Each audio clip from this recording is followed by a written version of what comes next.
혼자일 수 없다면 나아갈 수 없다. 니체의 아포리즘 발췌를 한번 해보겠습니다. 제가 오늘 조금 디테일하게 좀 발췌를 한다고 조금 빨리 진행하겠습니다. 내용을 좀 많이 제가 좀 발췌를 해서 뭐 이번 한 20페이지 읽으면서 교만이라는 원동력이 없었던 듯 지상은 진리의 효과를 기대할 수 없었을 것이다. 이 문장이 가장 좀 저한테 남았고요. 다음 페이지에 설명을 하겠지만 와 정말 좀 대단하다는 또 감상을 다시 한번 하게 됐습니다. 니체는 네, 1844년에 태어나서 1900년도에 돌아가신 네, 그런 철학자고요. 네. 79페이지에 방금 말씀드렸던 교만이라는 원동력이 없었다며. 교만은 우리가 뭐 영성적으로나 종교에서도 가장 그 큰 죄에 속하는 단어가 교만인데 하여튼 이분은 또 좀 다른 시각을 보여주는데 충분히 공감이 됐습니다. 자, 교만은 남들의 비판에 상관없이 스스로를 존경하고 어울리는 명예를 찾아 수여하고 자신을 이해하지 못하는 어리석은 이웃들을 경멸한다. 지식인은 자신의 교만한 성품을 만날 때마다 마치 절친한 동료를 만난 것처럼 반가워한다. 뭐 이 내용 자체가 안에 있는 내용이 다 공감되는데 그냥 너무 좀 탁월하다는 생각이 좀 들었고요. 뭐 카프카의 이 말도 생각이 났어. 책은 우리 내면의 얼어붙은 바다를 깨는 도끼여야 한다라는 이 카프카의 문장이 이 내용하고 상관은 없지만 이 교만이라는 이 페이지를 보면서 정말 저를 도끼로 머리를 내리치는 듯한 느낌도 들어가지고 너무 공감했습니다. 그동안 부정시했던 교만의 전혀 다른 관점을 또 나를 깨고 있었고 이렇게 새로운 어떤 관점에서 이렇게 깨어주니까 이분이 사랑받고 하여튼 뭐 계속 많은 분들이 좋아하고 있는 철학자가 아닌가라는 생각이 들었고요. 조금 더 설명을 하면 정말 교만이라는 게 나쁜 건데 제 스스로한테 빗대어 봐도 뭔가를 하나 얻었을 때, 뭔가를 하나 좀 알았을 때는 제 마음에 교만이 올라오는 걸 제가 많이 관찰합니다. 아, 이게 교만이구나. 그런데 이 교만이 없으면 정말 아무 일도 못한다는 걸 또 새삼 깨달아요. 우리는 이렇게 자긍심이라는 단어로 교만을 포장을 할 수 있지만 이 교만이라는 이 단어가 있었기 때문에 우리가 열심히 공부하고 뭔가 남들보다 앞서가려고 하는 그 동기가 된다라고 저는 생각이 들더라고요. 니체의 이 글에 충분히 공감이 되더라고요. 그래서 뭐 교만한 성품을 만날 때마다 마치 절친한 동료를 만난다고 한 거는 저는 충분히 해석이 돼요, 이 니체가. 정말 뭔가 하나를 딱 깨우치면 이 교만이 막 살아나는 게 내 마음 안에서 막 움직이는 게 보이니까 정말 동료를 만난 듯한 네, 그런 생각이 저도 충분히 들었기 때문에 니체 이 79페이지 문장에 다 동의가 되더라고요. 80페이지 예술은 오직 삶을 위해서만 존재해왔다. 뭐 너무 당연한 얘기인 것 같은데 여하튼 또 좀 이렇게 제목 쓰니까 좀 멋있죠.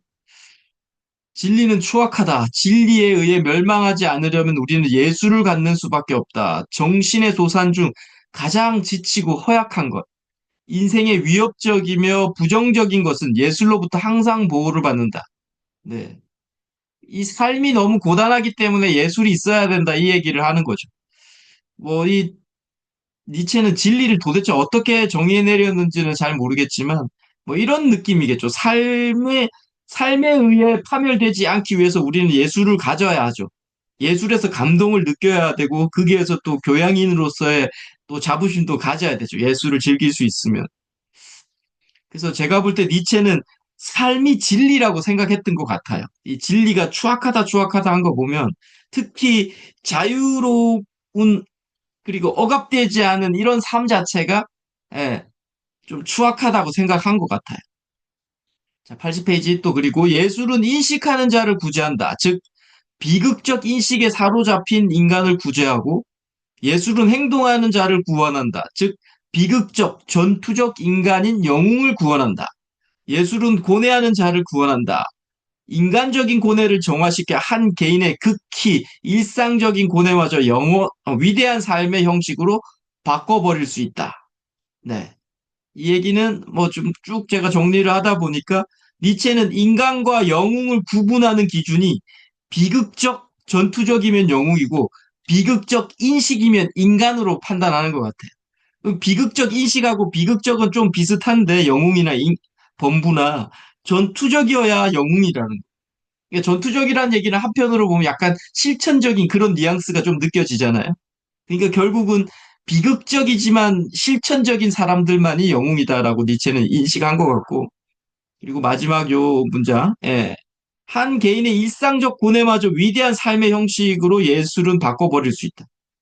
이게 우리가 예술하시는 분들이 일상에서 뭔가 고귀한 걸 끌어내잖아요. 결국은 이 얘기 글쓰기 관점에서도 자신의 사례를 예술로 끌어내는 게 글쓰기이기 때문에 결국 뭐 같은 얘기를 하고 있는 것 같고요. 또 81페이지에 예술이 사회적 가치를 약화시키고 도덕을 추락시킨 적이 있던가?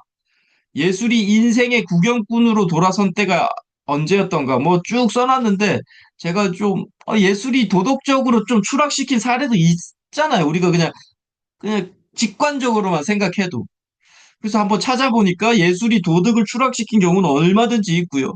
뭐 예를 들면 이런 게 있더라고. 예술을 빙자해서 도덕관념을 무분별하게 훼손한 사건들 얼마든지 있는데 어떤 이 금붕어를 이런 수액 안에 넣어갖고 전시하는 예술이 있더라고. 이건 뭐 예술이라고 하지만 이 금붕어, 이게 살아있는 생물한테 엄청난 고통을 주는 거잖아요.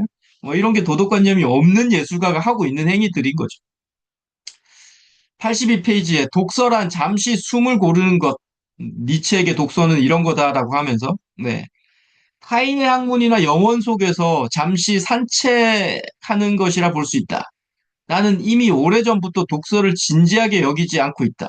오히려 독서를 나의 진지함 속에서 길들이고 있다. 참 멋지죠? 일행에 몰두할 때 내 곁에는 단 한 권의 책도 없다. 내 곁에서 나불거리는 것을 미리 차단했다. 네. 뭐 이건 다 공감이 되실 거예요. 뭔가 몰두할 때는 책이든 뭐든 다 옆에서 방해되는 거는 다 우리가 이렇게 폐기시키잖아요. 예, 니체도 뭐 똑같은 것 같고. 그런데 뭐 이런 문장들이 뭐 멋있죠. 독서를 나의 진지함 속에서 길들이고 있다는 거예요. 예, 자신은 독서가 진지하지 않다는 거예요. 자신감의 표현일 수도 있고, 여하튼 뭐 이분의 느낌은 충분히 와닿고요. 또 82페이지에 자기 기만은 정신적 잉태의 첫 번째 본능이며 책략이다. 아까 말했던, 네, 그, 저기, 자만하고 비슷한 거죠. 네. 그러니까 자기 기만은 자기를 속이는 게 일단은 정신적 잉태의 첫 번째라는 거. 이게 있어야지 우리가 뭔가 원동력을 가진다라는 의미 같고요. 나는 타인의 사상이 나는 타인의 사상이 몰려 성벽을 타고 올라와 나만의 성체를 침범하는 것을 너무 오랫동안 방치했다. 이것이 독서의 정체다. 예, 뭐 이 의미는 책을 읽으면 그 저자, 타인의 생각을 무비판적으로 흡수하는 경우가 많죠. 예, 저도 불과 몇 년 전만 해도 이렇게 흡수했죠. 근데 지금은 이렇게 좀 비판적 시각이나 제 그 철학이 있기 때문에 그 안에서 이분들을 비평할 수 있죠. 예. 그래서 저도 과감하게 니체도 비평하잖아요. 예전에는 이렇게 비평할 제 스스로의 끈덕지가 없었죠. 그냥 다 흡수였죠. 네. 또 니체 이런 얘기 하죠. 힘든 집필 시간이 끝나면 휴식이 찾아온다. 자, 오너라, 광기에 물든 책들이여. 멀리했던 나의 서적들이여. 이것도 글쓰기를 하면서 저도 충분히 공감했었던 내용이에요. 정말 막 한참 쓸 때는 너무 안 되니까 책 읽고 싶다는 욕망이 정말 많이 올라와요. 왜 책은 일단은 읽는 건 할 수 있으니까. 근데 이 쓰는 거는 뭔가 끄집어내야 되기 때문에 엄청 그 순간에는 아, 책 좀 보고 싶다는 생각이 들었는데 니체도 뭐 비슷하게 이런 생각을 하셨던 것 같고. 그러니까 결국 멀리했던 나의 서적들이라고 했는데 니체도 결국은 어느 정도의 인계량이 책을 읽었기 때문에 책을 멀리했던 거지. 처음부터 책을 멀리했으면 이분이 뭐 이렇게 천재가 됐겠습니까? 아, 절대 천재가 안 됐을 거라고 생각을 하고요.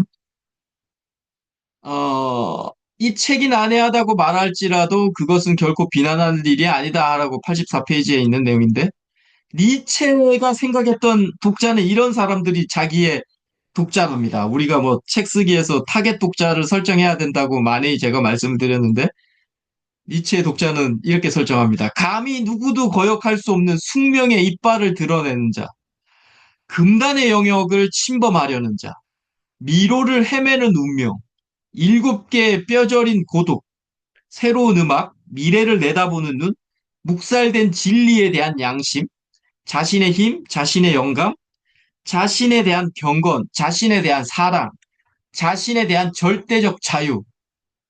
이런 사람들은 자신을 찾을 수밖에 없는 숙명적인 독자들이라는 거. 나머지는 단지 인류다. 우리는 힘으로, 영혼으로, 경멸로 저 인류를 넘어설 거다. 이런 표현을 씁니다. 근데 진짜 이 양반, 하여튼 대단하신 것 같습니다. 여하튼, 이렇게 자기가 타겟 독자를 설정했는데 정말 멋있는 문장들인 것 같아요. 숙명의 이빨을 드러낸 자, 금단의 영역에서 침범하는 자, 미로를 헤매는 자, 고독에 빠진 자, 뭐 이런 분들은 자신의 독자다. 자기를 찾을 수밖에 없다라고 이야기하고요. 또 84페이지에 최악의 독자란 바로 약탈을 일삼는 패거리들이다라고 하면서 그들은 자신이 이해할 수 있는 몇 가지 내용들을 끄집어내곤 다른 모든 것, 다른 모든 것을 내던진 후 전체를 매도한다. 독자들은 저자의 작품을 함부로 난도질을 하면서도 저자가 자신들에게 감사해야 한다고 요구한다. 제가 보면서 이게 난데? 라는 생각이 들었어요. 왜냐하면 일부 내가 이해할 수 있는 몇 가지 부분적 자명함을 가지고 전체를 매도하고 있죠, 저도. 이 비평가들이 대부분 그래요. 뭔가 그 전체를 가지고 이야기하지 않아요. 그 꼬투리 하나를 잡아가지고, 그 문장 하나를 잡아가지고 전체를 매도합니다. 그게 보통 우리가 말하는 평론가들이나 그런 분들이 주로 하는 행태죠. 저도, 이거 난데라는 생각이 들었어요. 최악의 독자였구나라는 생각도 들었고요. 또 85페이지에 읽는 것을 기술로 단련하기 위해서는 어떤 습관이 필요한데 오늘날에는 이것이 거의 잊혀져 버렸다. 그것은 다름 아닌 되새김이다. 나의 저작들이 사람들에게 읽히려면 아직도 많은 세월이 필요하다. 나는 독자가 소처럼 읽어야 한다고 믿는다. 네. 반복이죠. 되새김은 결국은. 되새김이 필요한데 이거는 뭐 모든 독서하시는 분들이 말하는 반복 독서잖아요. 그런데 되새김이라고 표현한 거는 결국은 음미까지도 포함된 거라고 저는 판단해요. 그냥 읽는 게 아니라 음미하면서 읽는 게 되새김이잖아요. 소가 되새김할 때 음미하잖아요. 예, 그런 의미로 충분히 공감도 되고요. 사람이 글을 쓸 때는 이해되는 것뿐만 아니라 어느 정도 이해되지 않기를 바라야 한다. 누군가 이 책이 난해하다고 말할지라도 그것은 결코 비난이 아니다. 네. 이게 글을 쓰는 사람이 독자가 되게 해야 한다라는 게 일반론인데 이 사람은 자신감이 넘쳐서 이해되지 않기를 바라야 한다는 거예요. 그러니까 결국은 자기의 깊은 사상은 몇몇 깊은 독자만 이해하면 된다는 거예요. 야, 엄청나죠. 이 자만감, 교만, 자신감. 뭐 하여튼 근데 이분의 워낙 철학이 독특하고 깊기 때문에 이런 생각도 할 수 있겠다는 생각도 좀 들었습니다. 86페이지에 저자는 모든 독자가 자신의 사상을 이해해야 한다고 생각하지 않는다. 네. 고귀한 정신은 세상의 빛과 마주치기 전에 먼저 상대방을 선택해야 한다. 그리고 선택과 동시에 쓸데없는 독자들에겐 장벽을 하사해야 한다. 그렇죠. 여기서 상대방은 뭐, 저자가 읽혔으면 하는 독자고, 쓸데없는 독자들은 이해할 수 없게 해야 한다라는 거예요, 결국은. 모든 독자를 이해시킬 필요 없다, 이런 얘기를 하고 있는 거고. 나는 독자를 위해 글을 위해 쓰고 싶지 않다. 나는 나에 대한 기록할 뿐이다. 나를 위해서. 요 뒷 두 문장은 뭐 저도 딱 이거죠. 그냥 나를 위해서 쓴다라는 생각이 들었기 때문에 이것도 난데라는 생각이 좀 들었고요. 자, 87페이지에 오늘날의 교양과 교양적 속물이라고 되어 있는데 오늘날 교양이라는 것은 자신이 입고 있는 옷과 자신이 직접 구입한 집에 어느 정도 만족하고 있는가, 혹은 시내를 활보할 때, 유행하는 미술관에 들렀을 때 어느 정도 사람들의 주목을 끌 수 있는가에 달려 있다. 오늘날 스스로를 교양인이라고 자각하는 인사들은 저녁 만찬에서 유행하는 에티켓을 뽐내고 미술관, 음악회, 극장 등을 순방하며 현대적인 예술을 유감없이 즐기다가 이 시대를 짓누르는 그로테스크한 태적물로 사라지게 될 거다. 아주 뭐 그냥 신랄하게 교양인을 까고 있죠. 이 교양이를 보면서 그냥 호밀바테 파수꾼의 그 주인공 홀든 코필드가 말했던 위선적인 어른들이 생각이 났어요. 예, 봉사 열심히 하고 오늘 점심 뭐 먹을까를 고민하는, 그리고 장례식 후에 막 웃고 떠들고 하는 그런 위선적인 어른들이 이 교양인, 속물적 교양인에 대해서 니체가 말했던 거하고 좀 비슷하다는 생각이 들었고요. 자, 88페이지에 왜 자신이 속물인지를 전혀 모르고 있다는 점이다. 사석에서 자신이 속물이 아니라고 항변한다. 블레블레하고 자신의 교양이야말로 정당한 문화의 표현이라고 굳게 믿고 있다. 자신들이 만든 문화가 인류를 구제하고 있다는 확신을 갖게 되어 그에 상응하는 대가와 지위를 요구하기에 이른다. 네. 하여튼 이 88페이지를 쭉 보다가 몇몇 지인들도 생각이 나고 결국 제 모습도 보였습니다. 네. 저도 속물일 수밖에 없다라는 생각도 충분히 하고요. 89페이지에 살아남은 자들은 고통을 아픔이라 부르지 않는다. 아주 멋진 말이죠. 네. 엄청나게 성장할 저 수목들은 과연 다가올 폭풍우를 피해야만 하는 것일까? 외부로부터의 분리, 반대, 어떤 종류의 증오와 질투, 불신, 냉혹, 탐욕, 난폭과 같은 개념이 없었다면 인류는 도덕을 깨닫지 못했을 거다라고 되어 있는데, 네. 예, 우리 이 인류는 이원론으로 되어 있죠. 예, 사랑과 질투로 되어 있는 거예요. 근데 이런 질투, 증오, 불신, 냉혹 이런 게 없었으면 우린 도덕을 깨우치지 못했다고 니체는 이야기하는데 도덕은 우리 마음에 일단 탑재되어 있죠. 왜? 이원론으로 되어 있으니까 이 세상은. 네. 사랑이 있으면 미움이 있어야 되는 거죠. 그러니까 당연히 탑재되어 있는데 뭐 깨닫지 못했을 거라고 하면 이원론을 모르나? 뭐 그런 생각도 좀 들었고 연약한 인간을 말살해버리는 외부의 고통도 결국 살아남게 될 인간에겐 영양제에 불과하다. 살아남은 자들은 결코 고통을 아픔이라 부르지 않는다. 뭐 표현력이 진짜 원인 것 같아요. 넘버 원. 네. 결국은 뭐 사업을 하셨던 분들도 실패했는데 최종적으로 성공하면 그 실패했던 게 다 자양분으로 가잖아요. 예, 그 얘기 하는 거죠, 이분이. 자, 90페이지에 쇼펜하우어는 결코 꾸미려 하지 않는다. 니체가 쇼펜하우어를 되게 좋아했어요. 그래서 저도 좀 주의 깊게 봤던 문장입니다.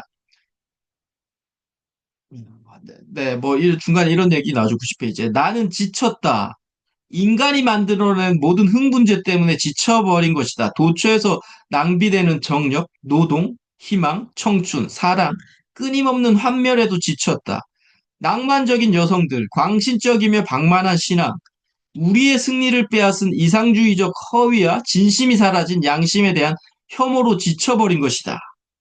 하여튼 이렇게 지쳤다라고 했는데, 음, 저도 지쳤다 이런 표현을 가끔씩 쓰는데, 그러면 보통 이렇게 씁니다. 난 지쳤다.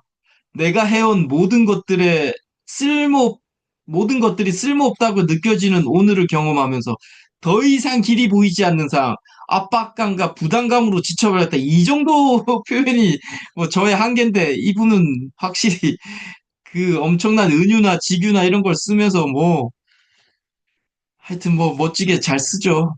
네. 자, 90에서 91페이지에 다시 한번 나를 느껴야 할 필요성이 제기되었을 때 나는 스스로 존재하고자 철학을 할 것이다. 나는 병든 육신에 복수하기 위해, 이 병든 삶에 복수하기 위해 나의 철학을 만들었다. 철학이란 스스로 얼음구덩이와 높은 산을 찾아 헤매는 것을 말한다. 생존에 포함된 모든 의문을 탐구하는 것. 도덕이라는 이름으로 구속된 모든 영역을 살펴보는 것을 의미한다. 이게 철학이라고 하는데, 네, 여하튼 철학은 제가 볼 때 이렇게 허우적될 때, 예, 뭔가 힘들 때 시작이 되는 거라고 저도 생각을 합니다. 자, 91페이지에 허락되지 않은 모든 것을 갈망하는 욕망이 나의 철학이다. 왜냐하면 허락되지 않은 모든 것들은 예외 없이 진리였기 때문이다. 그러니까 이분은 도대체 진리를 뭐라고 생각할까라고 생각해 보면 니체는 세상에서 금기시된 것을 진리라고 생각하는 게 아닐까라는 생각이 들고요.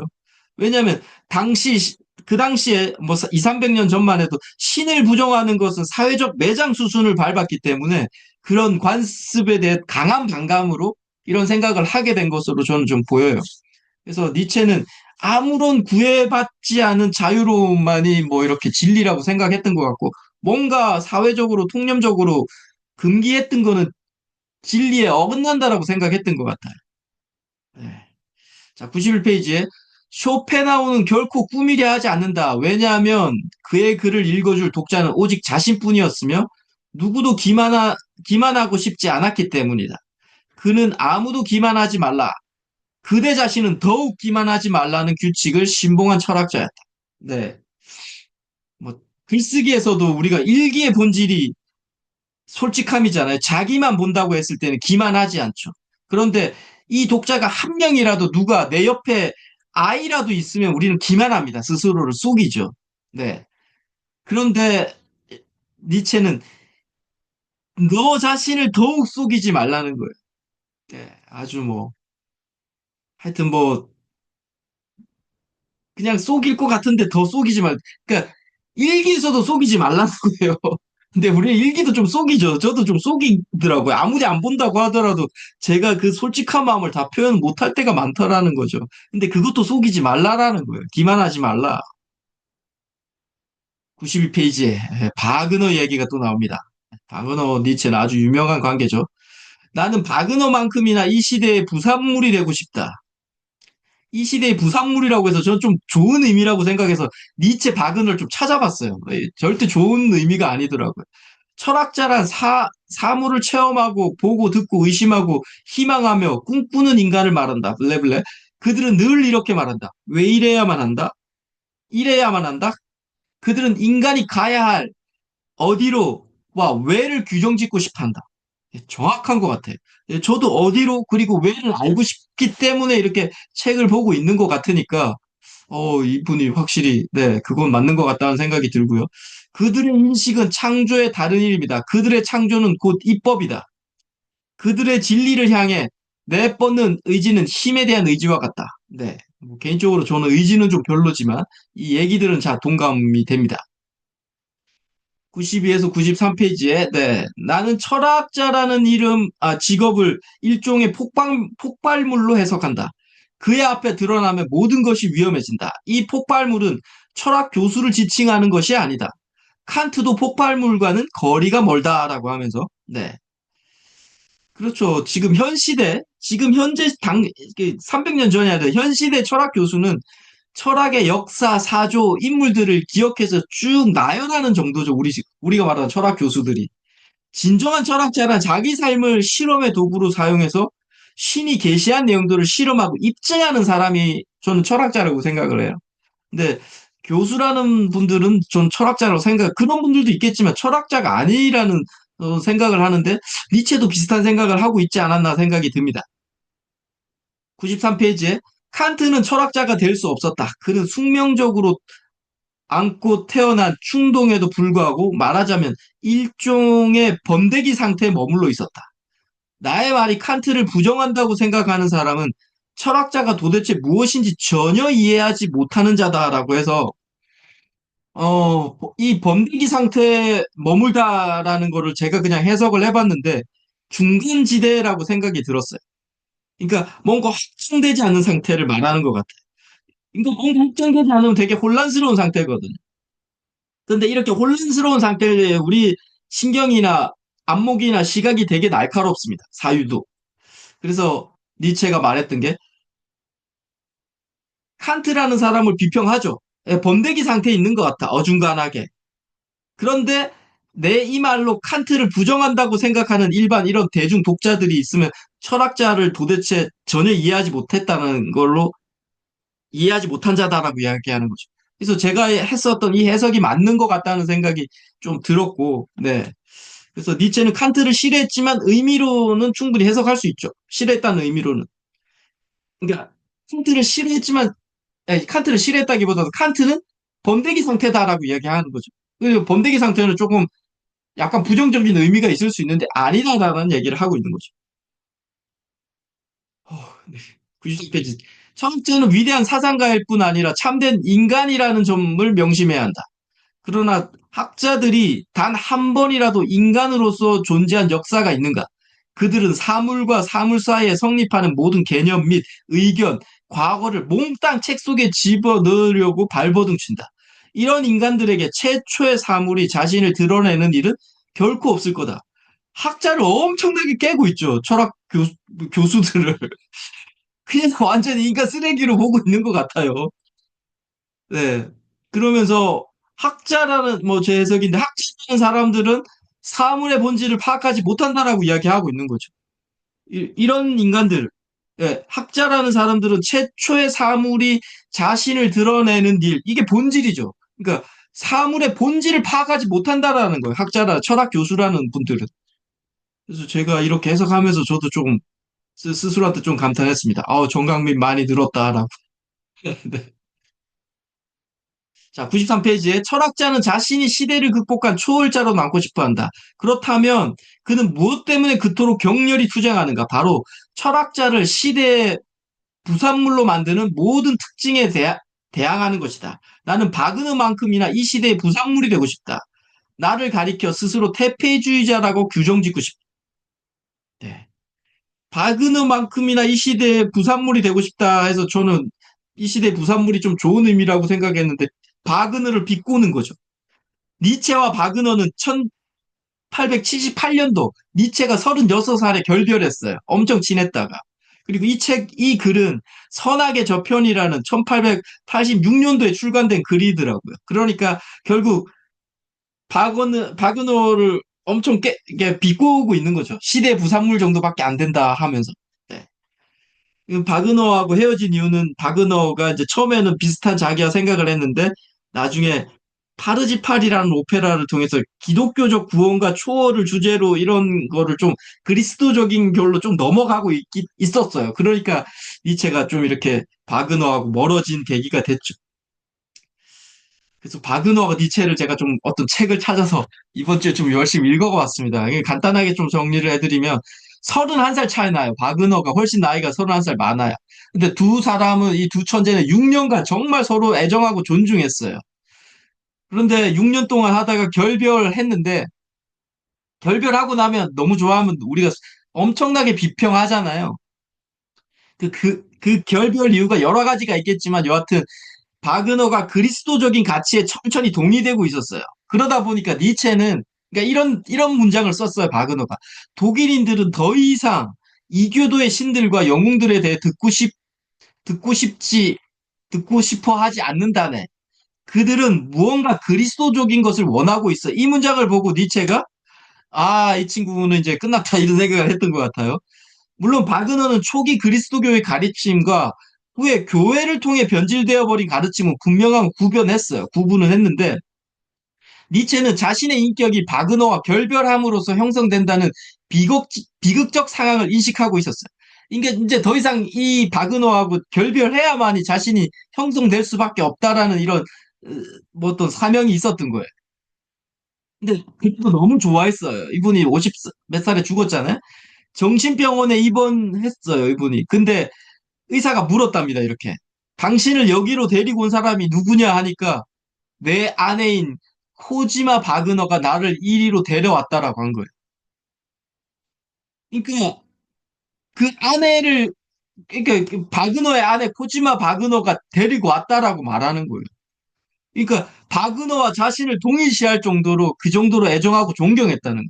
그를 엄청 닮고 싶어 했고, 예, 이런 문장이 있었습니다. 네, 마지막이고요. 94페이지에 에머슨이 이런 얘기를 하죠. 조심하라. 위대한 신을 통해 한 사람의 사상가가 우리들 행성에 보내지는 날을. 모든 학문은 하루를 견디지 못할 거며 위대한 사상가가 나오면 철학을 소유한 명성은 더 이상 통용되지 않는다. 네. 만약 사상가가 이처럼 위대한 존재라는 주장이 사실이라면 대학의 강단에서 나부끼는 저 사상가들은 결코 위험하지 않다는 사실을 또 명백해졌다. 왜냐하면 그들의 사상은 사과나무에서 사과가 열리듯 무사태평한 인습을 통해 열매를 맺었기 때문이다. 그들의 사상은 결코 인류를 경악시킬 수 없다. 그대들에게 어떤 위대한 점이 있다는 것인가? 그렇게 오랫동안 철학을 했으면서도 아직 사람들에게 암담한 생각을 심어준 적이 없지 않은가?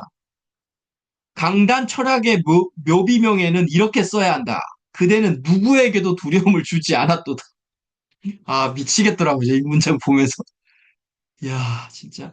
그러니까 이거죠, 결국은. 뭐, 자기가 주장했던 창조와 고통의 영원회기, 뭐, 불교에서 말하는 삶은 고통이다. 이런 파격적 사상이나 이론 등을 내세울 수 있는 교수나 철학 교수가 있어야 된다는데 없다는 거예요. 그러니까 니체가 신랄하게 교수들을 비판하고 있는 거죠. 자신도 교수였기 때문에 좀 가능했다라는 생각이 들었고요. 정말 이런 말은 교수 너희들은 누구한테 두려움을 준 적 있냐? 이러는 얘기 하는 게 너무 기발하기도 하고 파격적이기도 하고 참 멋있다는 생각도 많이 들었습니다. 이상입니다. 아유, 좀 많이 했네요.